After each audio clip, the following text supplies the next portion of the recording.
Hunting pressure is one of the largest factors that go into what you see in the woods. How can hunting pressure be relieved? And is it easier to do than you think? It's all about timing and minimizing your disturbances. Do you have to be on eggshells? No, but you have to be aware.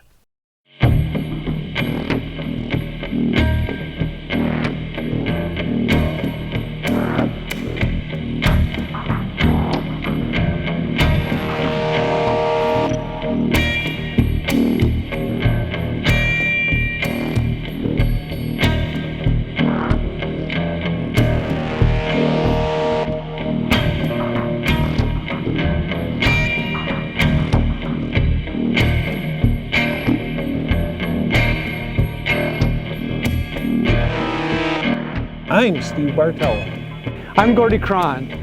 I'm Mark Kaiser. I'm Dan Schmidt, and this is Deer and Deer Hunting TV.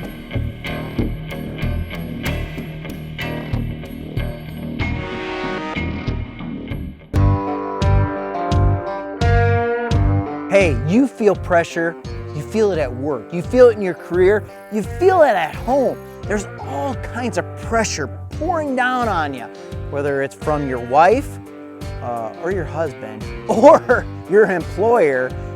You feel the pressure. Well, guess what? Whitetails, they feel pressure as well.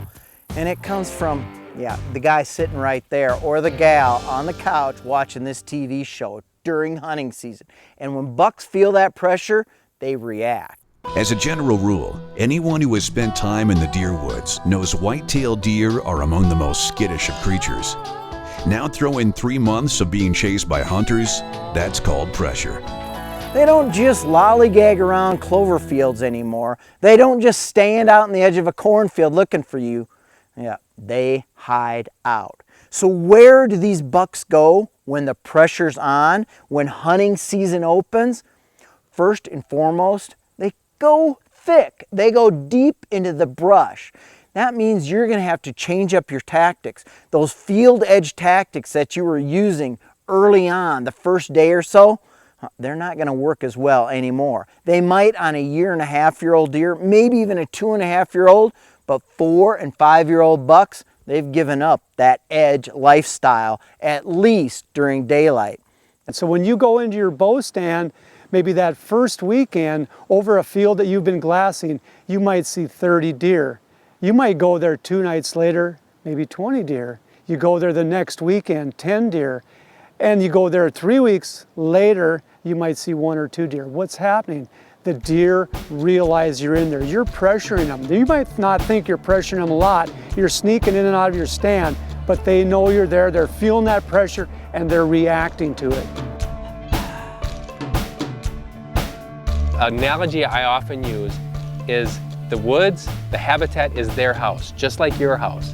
If I come in and move your couch to the basement, move your kitchen table to the garage, are you still going to use your house? Yes, you're going to use it, but you're going to use it in a different way. It's no different than deer. If you come in there and you change things around, you leave scent behind, you alter things, that's how deer feel pressure. When you do see deer, read their body language. If you pay attention to that deer, they will tell you whether they're relaxed. Are they always going, taking a bite and then snapping their head up and looking around? You know what, if they are, he or she's feeling pretty darn nervous. Are they nice and relaxed with posture, with body language, where they're just at ease? You know what, that area is still fresh. But when you're not seeing many deer all of a sudden, and the deer that you're seeing are real skittish, they're feeling the heat. And they are telling you they're feeling the heat. The key is to listen to them and respond accordingly. Deer and Deer Hunting Television is brought to you by Matthews Archery. Catch us if you can. Carbon Express. Shoot better with Carbon Express. Scent Killer Gold with Hunt Dry Technology. Apply, dry it, and go hunt. By the Muck Pursuit Shadow, the lightest weight hunting boot on the market. And by Nikon, the next generation of hunting optics. Coming up next. Now you guys don't be sleeping on us. Floridians and our deer down here. I think what you need to do is stay tuned and see what we've got to offer in the state of Florida. You may be surprised. This is Deer and Deer Hunting TV.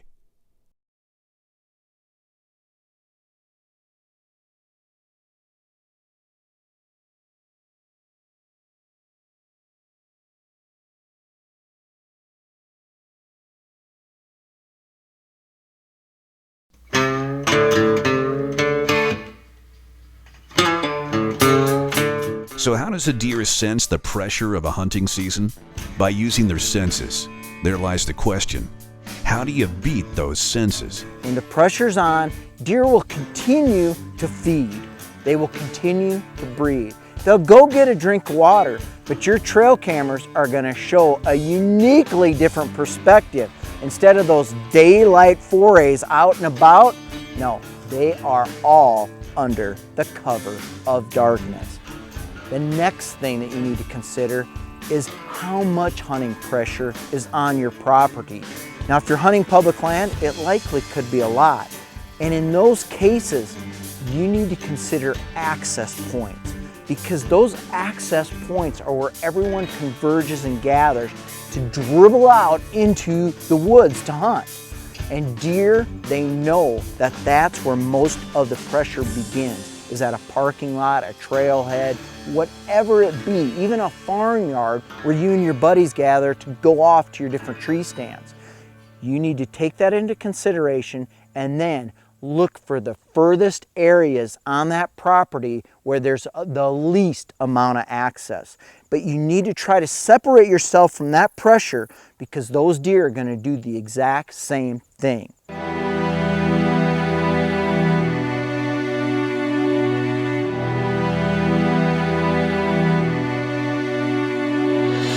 There are plenty of really stupid mature deer out there. It all has to do with pressure. You know, when you're hunting very, very low pressure, you can get away with murder. When you're hunting like everybody else does, like normal people do, that is a different story. Mr. Big is on pins and needles the entire time because he has all of us out there chasing him. He didn't get to be this age if he was doing what he's supposed to and doing stupid things. Otherwise, we would have killed him long ago. I grew up hunting highly pressured land, public land, and I did this for almost 20 years, first starting out. And what that taught me is to really know deer behavior. And it's really tough to do that because you don't see deer for very long, especially when you're bow hunting. You might get a little glimpse here, a glimpse there, a couple seconds here, a couple seconds there, and you have to base everything that you know and how you hunt off of that. Then when you get the opportunity to hunt unpressured land, it's a real blessing. You know, it doesn't come around very often, but when you hunt unpressured deer, you really get to study deer behavior. And I say this all the time. You have to know deer to know how to hunt them. I always say, let the deer show you how to hunt them. And when you can study unpressured deer, you learn all these little nuances in behavior that you don't get to see in the wild all the time. And then when you can apply that no matter where you're hunting, you know, especially when you're hunting pressured land.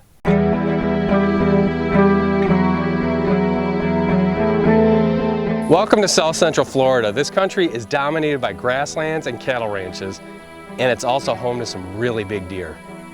You guys don't be knocking on our deer hunting in Florida. You may be surprised what we have down here to offer.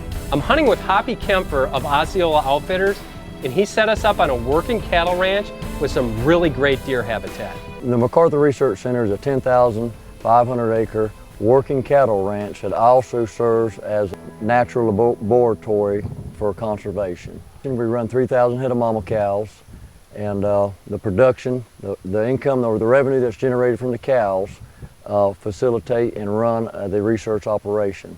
And the research that the main research that we do here is water quality and looking at environmental impacts of our agricultural operations. Previous surveys that we've done here on the ranch, on this 10,000 acres, we've seen a population of resident deer here that live on the ranch to be about 250 head. Usually we have a big influx of deer later on in the year. When hunting season starts up, most deer come to Buck Island. What people don't realize that a good mature buck in Central and South Florida isn't a tiny animal. They can be 150 to 180 pounds for a good sized mature buck. And, you know, I'm saying a 3 or 4 year old buck. It's not uncommon to get a buck on the hoof weighing 160, 170 pounds. To me, that's not a small animal. It's the first day, we just got to camp, and we're gonna head out hunting today. But let me tell you, it is hot. So it's the first day, and Hoppy set us up in this oak hammock with a really nice stand. It was very comfortable. Yes, it was hot, but it was bearable. And it didn't take long for us to start seeing some deer. We have 6 does come in right in front of us. It looked like it was gonna be a great hunt.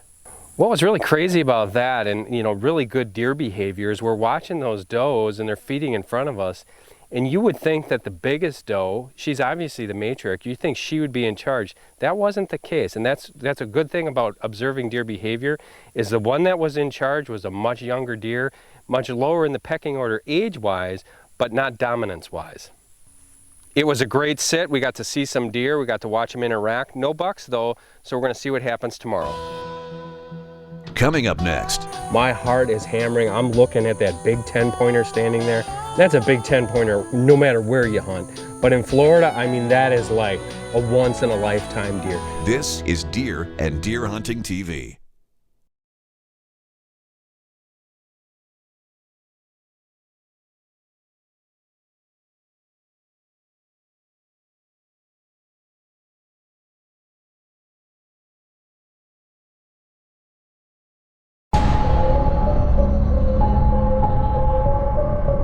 Don't overlook anything that's right under your nose.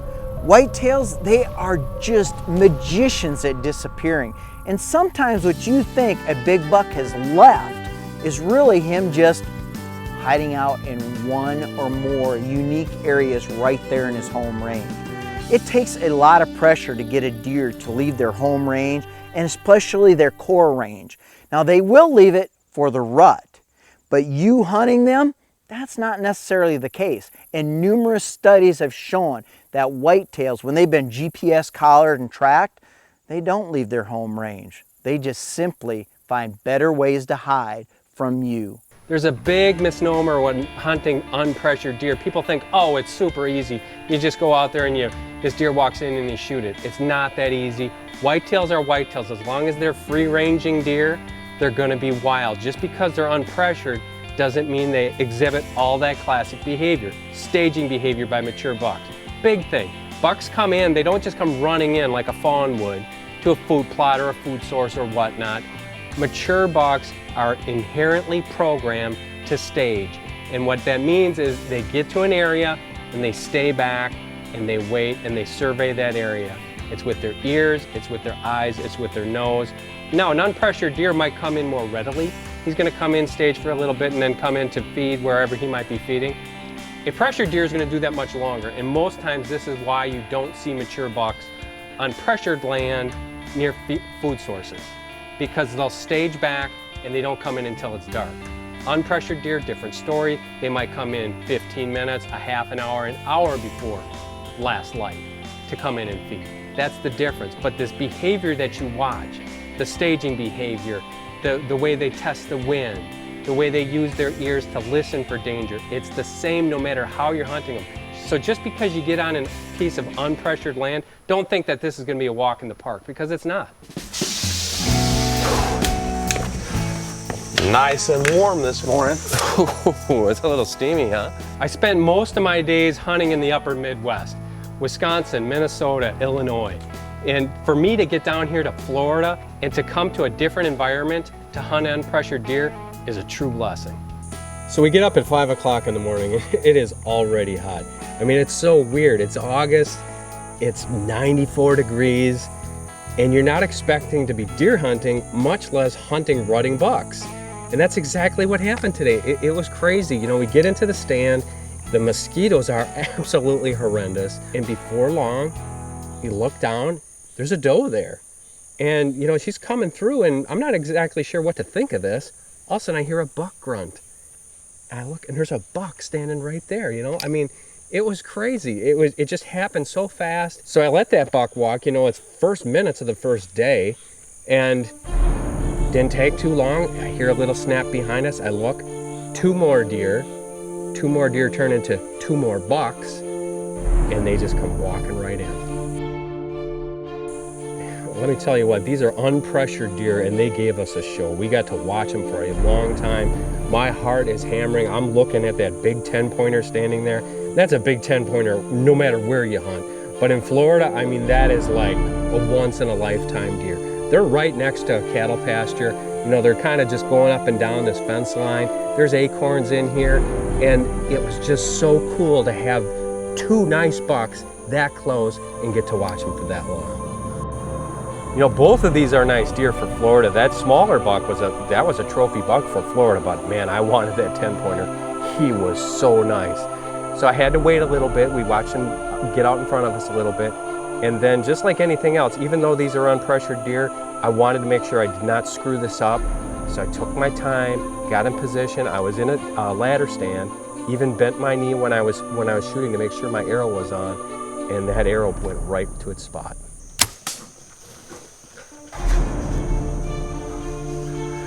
Oh my God, dude.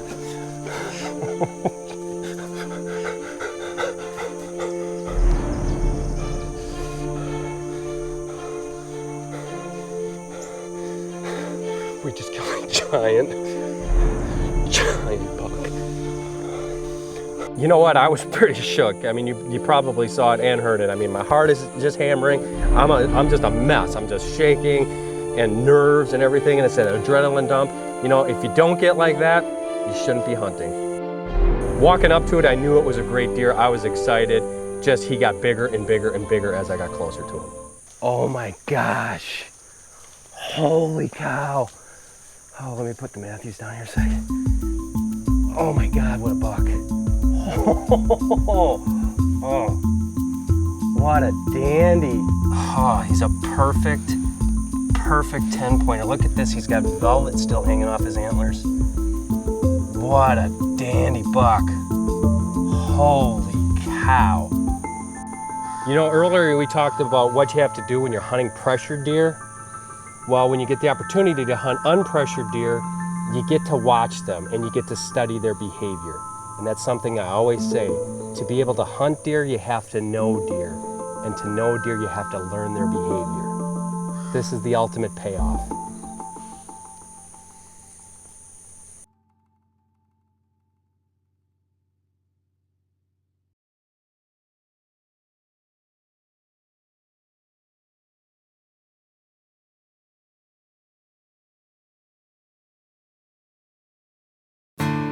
Deer and Deer Hunting TV is brought to you by Mossberg.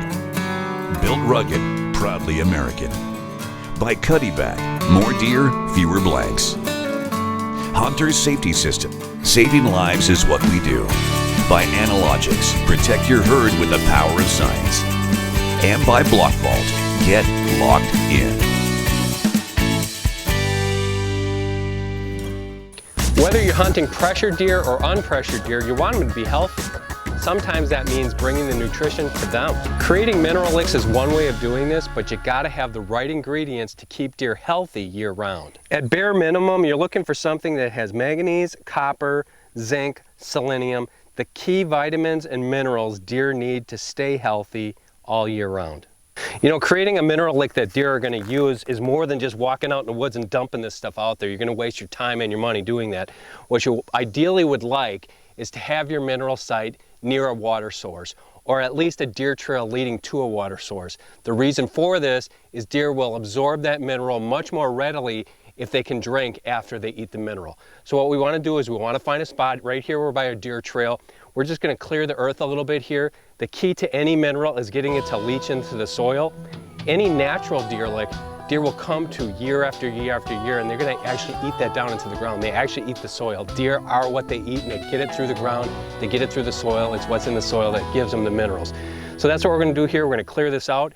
We're going to pour it out so it can leach into the soil. Deer will find it and they'll start using it. If science has taught us anything, it's that healthier deer will lead to better deer, and better deer hunting. Deer Talk is brought to you by the Barnett BC Raptor Reverse Crossbow. See what's causing the uproar.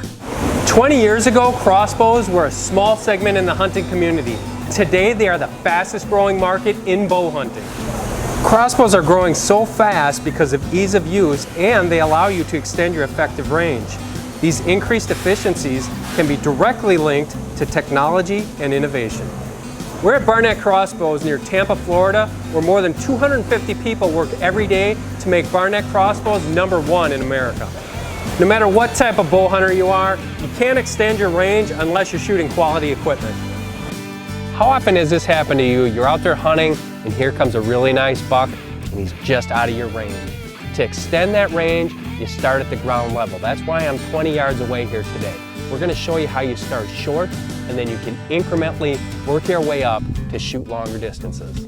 It was great when I used to be able to shoot 70 pounds because when you're shooting max weight like that, your pins line up pretty consistently right on the numbers. I don't shoot that much draw weight anymore, and a lot of people don't. I'm only shooting 54 pounds now. So when you're shooting that lesser weight, your pins are not going to line up perfectly. For example, I know my first pin will only get me out to about 27 yards. So I know that's the breaking point. Once you know those breaking points, you can adjust your pins and then make gang adjustments so you're going to know where those pins fall. Okay, now we're at 30 yards. Normally what I'm going to do is when I find that breaking point for the first pin, I'm going to go in 3-yard increments. And then I'm going to go 33, 36. I'm going to start doing that until I see that arrow start dropping.